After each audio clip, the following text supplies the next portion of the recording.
Околосмертное переживание, или ОСП, это распространенный по всему миру, происходящий на протяжении тысячелетий и не зависящий от каких-либо различий между людьми трансцендентальный опыт человека во время клинической смерти или опасной ситуации, способной привести к смерти.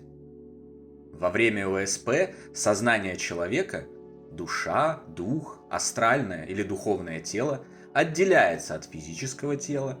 Человек наблюдает покинутое тело и происходящие вокруг него события со стороны. Путешествует в так называемые небесные, в крайне редких случаях в адские духовные сферы, общается с существами света, духовными наставниками и ангелами-хранителями. Просматривает и анализирует всю прожитую к этому моменту жизнь, осознает последствия и влияние его поступков на других людей, судит сам себя и делает вывод о том, сдал ли он в целом экзамен земной жизни или провалил его. За последние 150 лет собрано множество свидетельств, детальных описаний ОСП, проведено огромное количество исследований, изысканий и перекрестных проверок околосмертных переживаний. Совокупность этих данных уверенно доказывает и подтверждает факт продолжения жизни в другом измерении после завершения земного существования. Одни эти масштабные исследования ОСП уверенно отвечают на вопрос, есть ли жизнь после смерти. Несомненно. А ведь существует еще медиумизм, есть инструментальная коммуникация, внетелесные опыты, квантовая физика с ее эффектом наблюдателя, регрессивный гипноз, исследование связи мозга и сознания. Ученые до сих пор не могут обнаружить место в мозгу, где находится человеческое сознание и память. Есть экстрасенсорные способности, ясновидение, телепатия и многие другие феномены, уже исследованные, доказанные и продолжающие исследоваться. Знаний, накопленных человечеством за века своего существования в области жизни после смерти, с избытком хватает, чтобы получить убежденное, основанное на фактах и железных доказательствах понимание.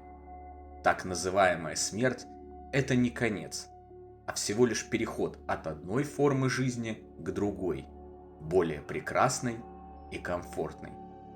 Для этого нужно всего лишь обладать непредвзятым, открытым к чему-то новому умом и ознакомиться с массивом данных по этой теме. Но скептики и атеисты без устали отмахиваются от любых доказательств жизни после жизни, даже не желая ознакомиться с ними. Придумывают всевозможные опровержения факта продолжения нашего существования после смерти физического тела, тиражируют их, не задумываясь об их несостоятельности, и раз за разом, словно заведенные роботы, повторяют до нельзя глупую и невежественную конструкцию. Никто оттуда еще не вернулся и не рассказал. Среди подобных опровержений галлюцинации умирающего мозга, нехватка кислорода, повышенная концентрация углекислого газа в крови, фантазии и выдумки пациентов, туннельное зрение, мошенничество ради славы и популярности и так далее. Мы еще обязательно разберем подробнее каждое из таких распространенных опровержений и докажем их несостоятельность в следующих видео. Кроме того, вы можете найти подробный разбор этих так называемых опровержений в нашей книге «Жизнь после жизни есть, я знаю. Путешествие скептика в потусторонний мир». А сейчас я бы хотел остановиться на галлюцинациях, как на самом распространенном опровержении околосмертных переживаний. Галлюцинации – это образы, по разным причинам возникающие в больном, поврежденном или находящемся под воздействием определенных веществ, но снабжающимся кровью и, главное, работающим мозге человека.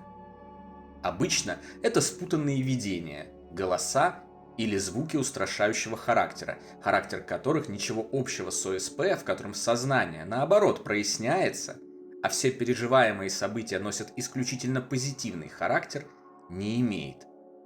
В галлюцинациях люди видят причудливые, искаженные, размытые образы и живущих людей, в отличие от ОСП, когда образы очень четкие, ясные, воспринимаемые как реальность, и появляются только умершие ранее родные и близкие того, кто проходит через ОСП.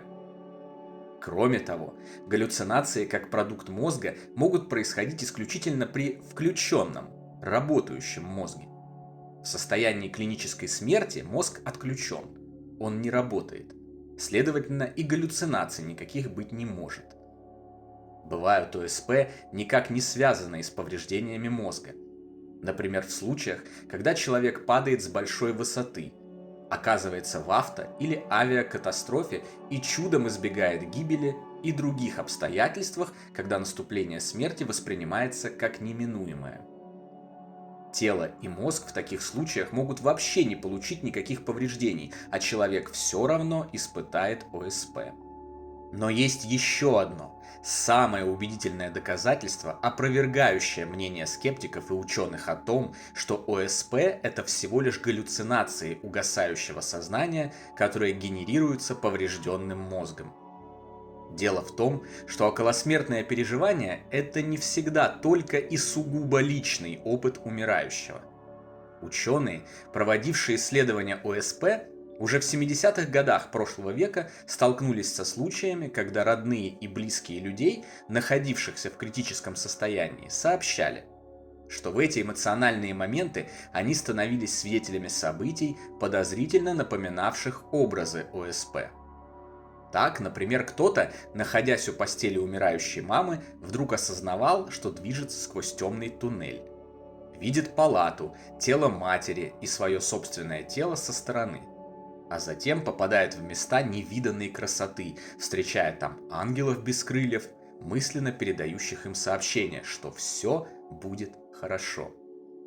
Кто-то видел открывающиеся порталы, в которые отправлялись души их родных и близких, и какое-то время двигались вместе с ними, пока не достигали разделительной черты, за которую, как они чувствовали, им нельзя переходить.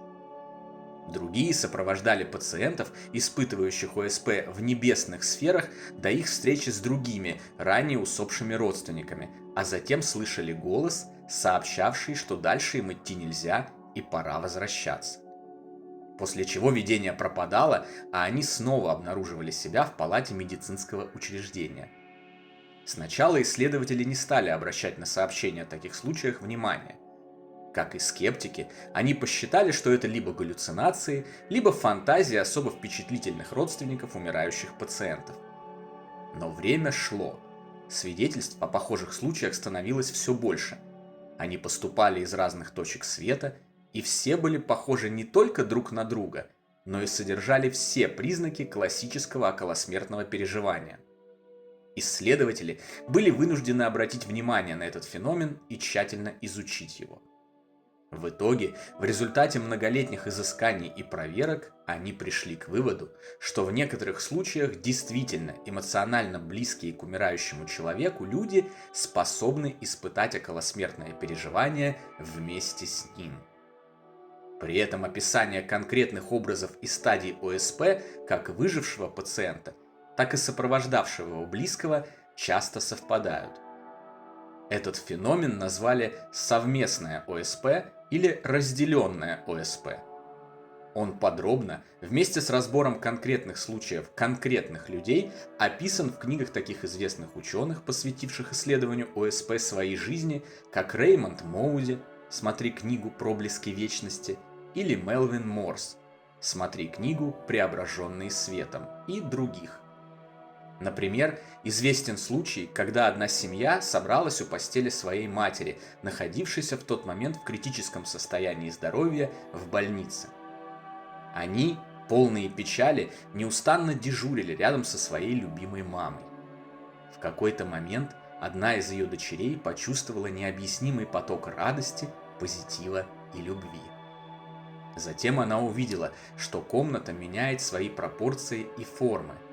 В районе потолка открывается портал, из которого появляются их умершие ранее родственники, а душа матери выходит из тела и направляется в сторону этого портала.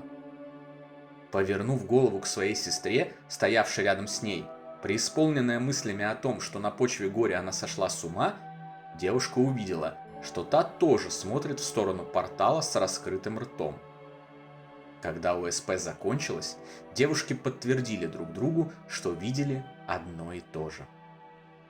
Случается даже так, что наблюдающий ОСП своего родственника человек может вместе с ним смотреть фильм о его жизни, видя разворачивающиеся события давно прошедших лет и обнаруживая таким образом разные скелеты в шкафу своей семьи, о которых он никогда не знал. А иногда наоборот, отдельные события фильма жизни родного человека скрываются и как бы замыливаются, цензурируются для посторонних зрителей. Описывая свой опыт, такие зрители, испытавшие разделенное ОСП, сообщают, что моментально осознали, почему это происходит. Они пока не готовы узнать об этих событиях, и на то есть веские причины, о которых им тоже пока неизвестно. Опровержение скептиков и ученых, отрицающих факт жизни после жизни, гласит, что ОСП – это всего лишь галлюцинации поврежденного мозга умирающего человека. Но родственники и близкие такого человека, в некоторых случаях разделяющие с ним его околосмертный опыт, находятся в нормальном состоянии. Их мозг не умирает, у них нет никаких причин для галлюцинаций. И все же они видят события, совпадающие с классической моделью околосмертного переживания. Видят туннели, порталы, свои тела со стороны, своих ранее усопших родных, ангелов и существ света, неизвестные им ранее события из жизни членов семьи, пейзажи небесных сфер, слышат прекрасную музыку, чувствуют абсолютную, безусловную любовь, принятие и эйфорию. Это наглухо опровергает теорию тех, кто пытается приписать ОСП галлюцинациям и становится еще одним железобетонным доказательством того, что когда наша командировка на Земле закончится, мы отправимся в духовные сферы гораздо более приятные и прекрасные, воссоединимся с нашими любимыми, родными и друзьями и продолжим путь духовного развития и интересной деятельности уже в другом, великолепном и захватывающем измерении безграничных возможностей.